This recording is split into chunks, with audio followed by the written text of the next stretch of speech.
Il y a 4 jours, le président des États-Unis décidait de sanctionner son pays, la Mauritanie, à cause de la persistance de l'esclavage. Notre invité ce soir se bat depuis longtemps contre ces pratiques. Femmes, morts, défenseur des Haratines, les descendants d'esclaves noirs. Elle lutte aussi contre le racisme, l'intégrisme religieux et pour les droits des femmes. Amintou Mint Mokhtar, bonsoir. Bonsoir. Bienvenue au Journal Afrique, merci d'être avec nous.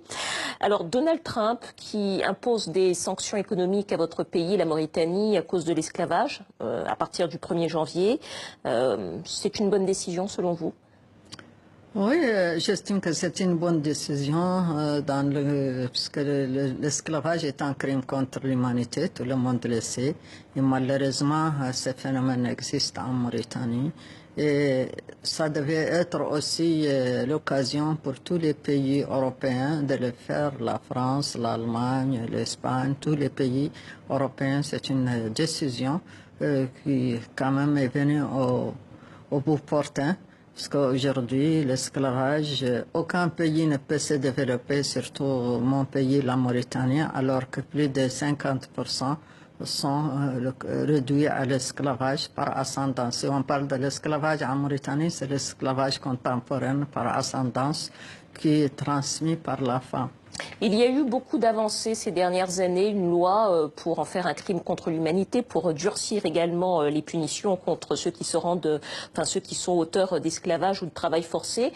Est-ce que vous trouvez que la Mauritanie en fait suffisamment ou pas?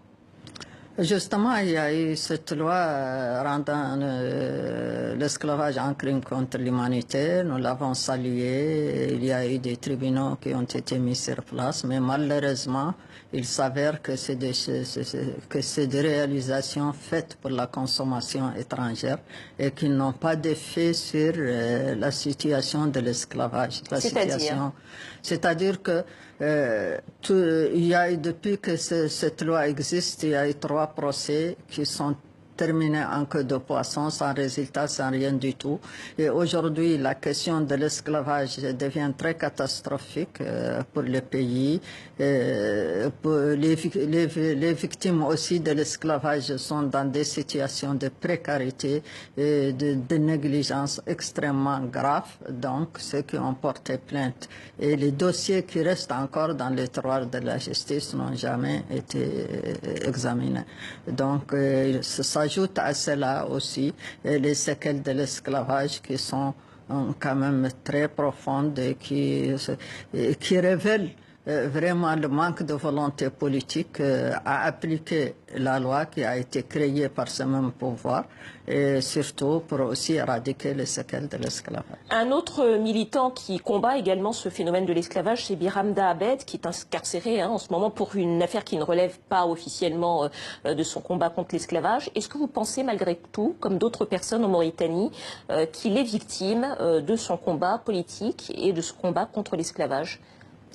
Certes, l'arrestation du président d'Alira, M. Biram Ould Abeid, est une arrestation politique. Ça n'a rien à voir avec autre chose. Et le régime de Mohamed Ould Abdel Aziz nous a habitués à arrêter Biram. Ce n'est pas sa première arrestation.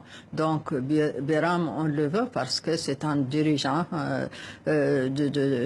anti-esclavagiste qui a fait beaucoup de travail sur l'esclavage. Son opinion aussi politique, il est candidat, et plus grave que ça, qu'il a été élu en prison comme député et aujourd'hui, avec son inimité, il devait sortir de la prison. Nous exigeons immédiatement sa libération parce que tout ce les faits qui sont lui reprochés n'ont aucune légitimité face à son mandat de député. Madame Mokhtar, peut-être pour revenir sur votre parcours, vous êtes une femme, vous êtes issue de la noblesse maure, vous avez commencé très tôt ce combat contre l'esclavage en Mauritanie. Qu'est-ce qui vous pousse aujourd'hui encore à vous battre contre des inégalités dont la caste dont vous êtes issue vous-même finalement a toujours profité? Justement, moi, je n'ai jamais adhéré à ces castes qui oppriment, et surtout à la féodalité qui opprime, qui marginalise. Et ça, c'est mon opinion depuis que je suis très jeune. J'étais rebelle contre toutes les pratiques. Quel a été le déclencheur? Quelle a été la première fois où vous êtes dit, ça n'est pas juste, je dois me battre contre cela? Écoutez, moi, quand j'étais très jeune, j'avais l'âge de 10 ans, 11 ans, j'étais attirée par les mouvements de gauche nationale au niveau de mon pays. Et c'est de là que s'est déclenchée la lutte anti-esclavagiste, parce que j'estime que l'esclavage est un crime contre l'humanité, et qu'un crime contre l'humanité doit être dénoncé par tous, et en tant que femme aussi de marginalisée, comme toutes les femmes en Afrique, et particulièrement dans mon pays, où pèsent les coutumes et les traditions, l'interprétation fausse de la religion, comme on l'interprète aussi pour l'esclavage et pour maintenir des personnes en situation d'esclavage. Vos parents à vous-même avaient des esclaves, je présume? Oui, il y avait des esclaves, mais ils étaient libérés.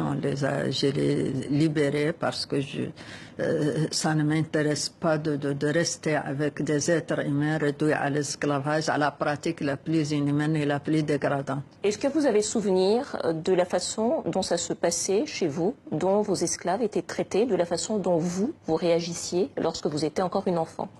Justement, moi, ce que je faisais, c'est essayer de travailler, de leur changer les mentalités en soubassement, parce que j'étais jeune, je ne pouvais pas faire un forcing, mais ils ont fini par se libérer, parce que même ils ne veulent plus être esclaves, ils se sont libérés, et ça m'a coûté, moi, quand même beaucoup de problèmes avec la famille, mais quand même l'essentiel qu'ils ont quitté.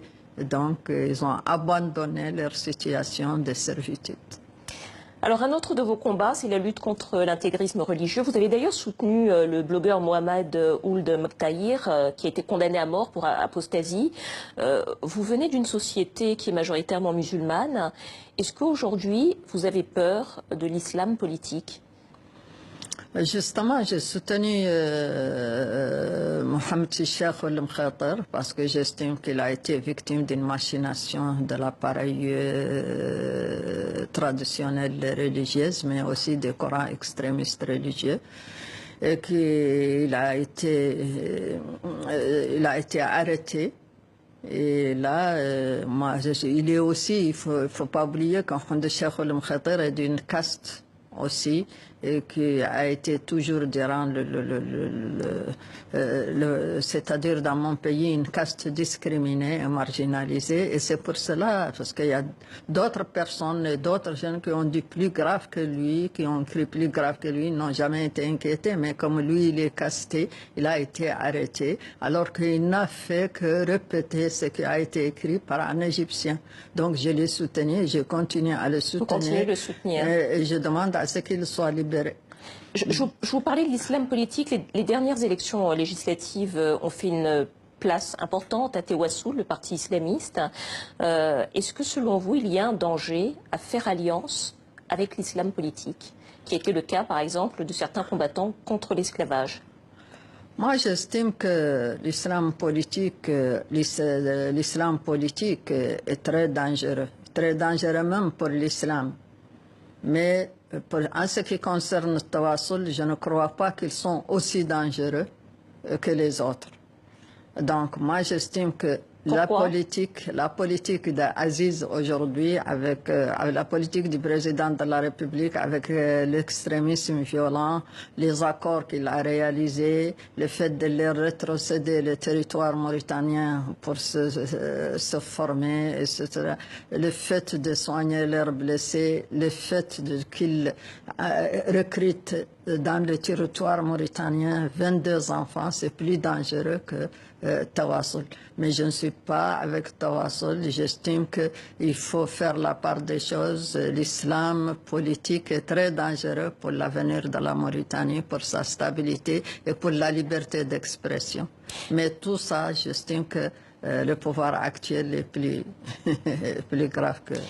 Dernière question, vous avez traversé plusieurs régimes politiques en Mauritanie. Est-ce qu'il vous semble que c'est aujourd'hui plus difficile d'être une femme, d'être libre et éventuellement d'être athée aujourd'hui en Mauritanie? Est-ce que ça l'est plus qu'il y a 20 ans ou 30 ans ou beaucoup moins?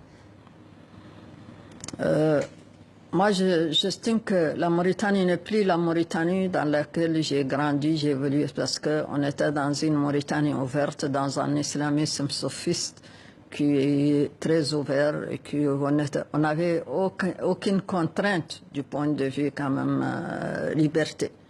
Et aujourd'hui, nous sommes confinés à un islamisme fanatique où la femme est réduite à l'esclavage au même titre que l'esclavage contemporain.